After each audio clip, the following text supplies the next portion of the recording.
are doing good. So in the last class I explained you about what is moral action.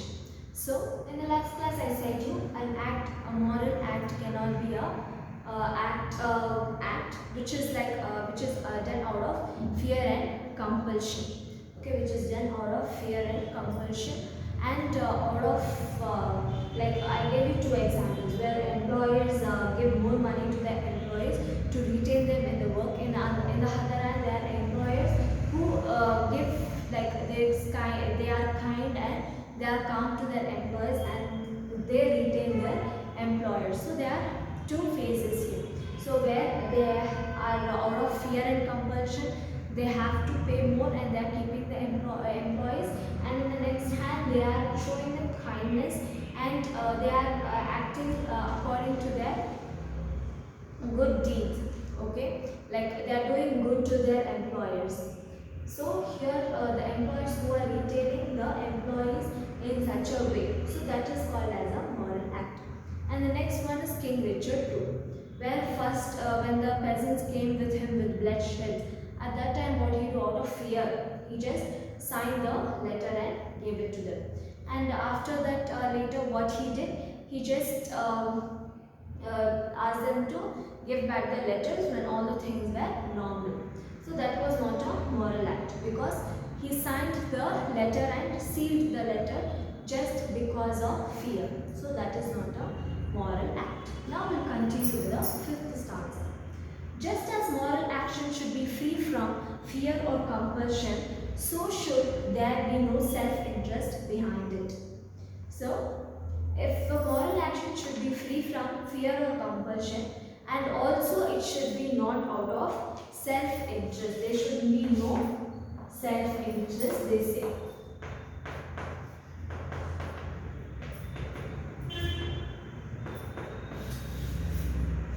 Fine. This is not to say that actions prompted by self-interest are all worthless. So with our own self-interest, if you are doing an action, so that is also not considered to be a moral act. But it doesn't mean that all the action, all the moral action which is done out of self-interest are worthless.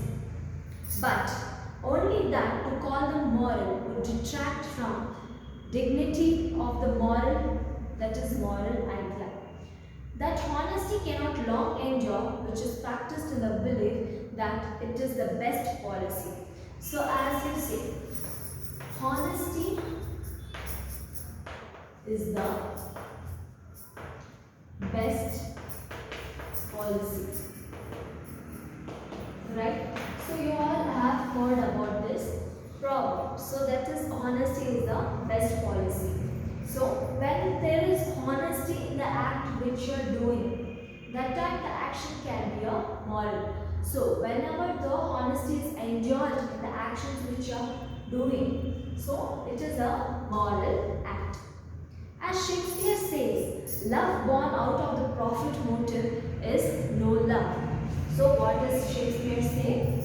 Love born on profit motive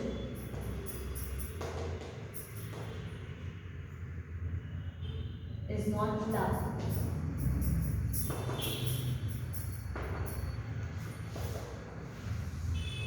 When you love somebody, when you are the love of your mother which is shown to you, towards you, that doesn't need any profit. She doesn't need anything from you, right? So whatever the love and affection your mom shows you, it just comes out of her heart.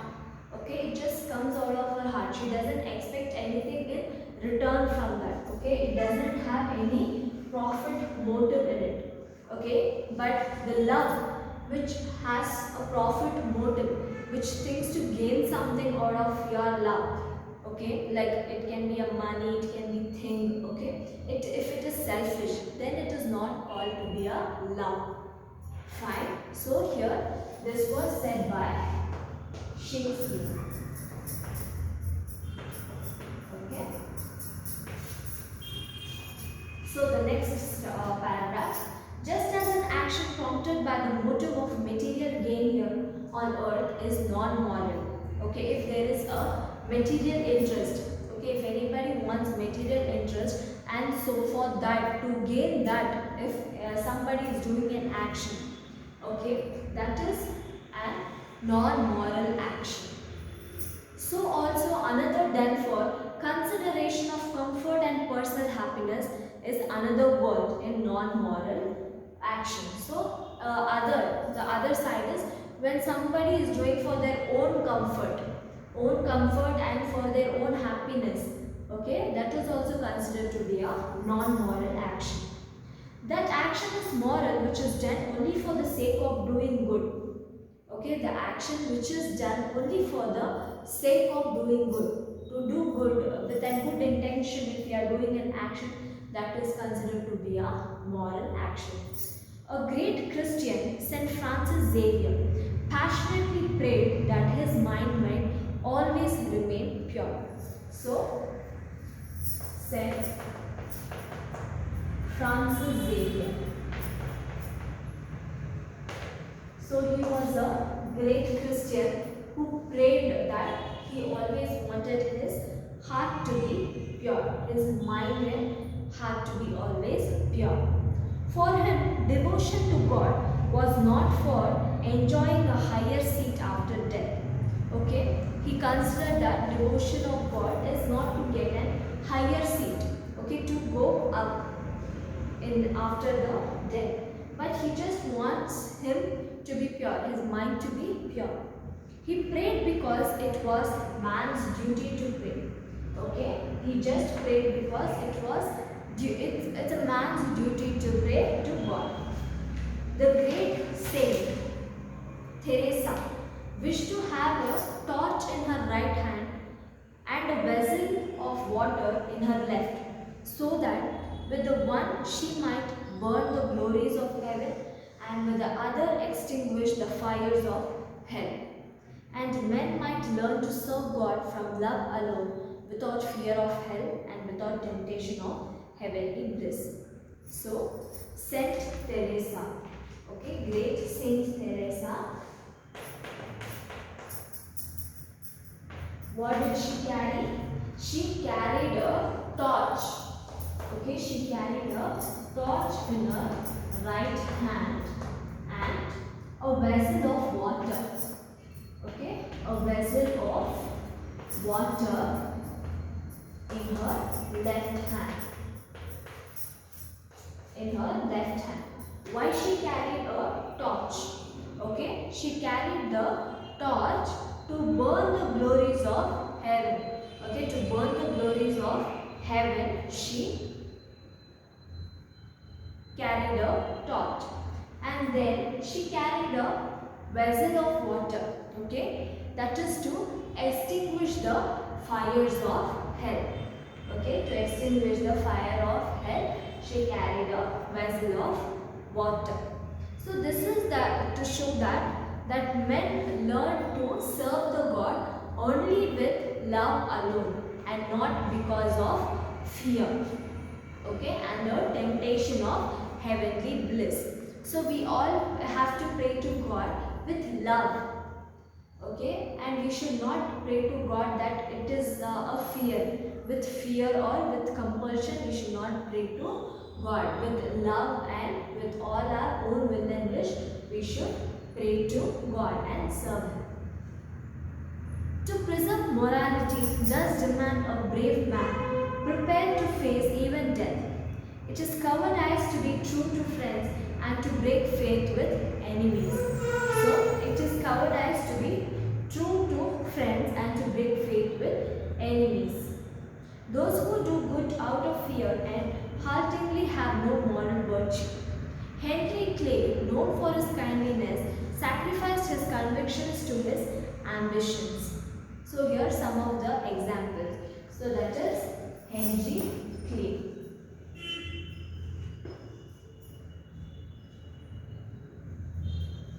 Henry Clay, he is a person who is known for his kindliness and he sacrificed his convictions. Okay, whatever the convictions were there, he sacrificed them for his ambition. Daniel Webster, for all his great intellect and his sense of heroic and the sublime, sold his intellectual integrity for a price. So the other person is Daniel Webster. Okay, he was a very intellectual person. Okay, he was very intelligent person and he was heroic. He was a heroic person and he sold his intelligence for price, for money. By a single mean act, he wiped out all his good deeds. So, with such a mean act, with a single act, okay, just for money's sake, he sold his intellectual integrity. So, with such an act, he just all his good deeds were swiped out. This shows how difficult it is to judge the morality of man's action because we cannot penetrate the depths of his mind. So, even if a man is good, okay, or even if he is bad, with one single action which is done by him, okay, can be judged. Okay, we will judge the person only because of his single action. Okay, if with his non-moral action, we can tell him that he is a non-moral character. He has a non-moral character. And a bad guy who does a good action, okay, without his consciousness, that time we can tell him that he is the man of good morals. Okay, so a single action can change, okay, a thinking of a person. We have also answered to the question raised at the outset of this chapter. What is moral action? Incidentally, we also saw which kind of men would live up to that morality. So here the question of the lesson is what is moral action? So with a lot of examples, okay, with a lot of examples we have learned what is a moral action and what is a non-moral action. So if an action which is done without fear and compulsion and which is done with our own will and wish, okay, which is not with selfish thing is there with us, and if we do that action with a good intention, such actions are called as a moral action, students. So hope you all have learned what is moral action, and I hope you follow this in your life as well. So I'll meet you in the next class. Until then, stay safe and have a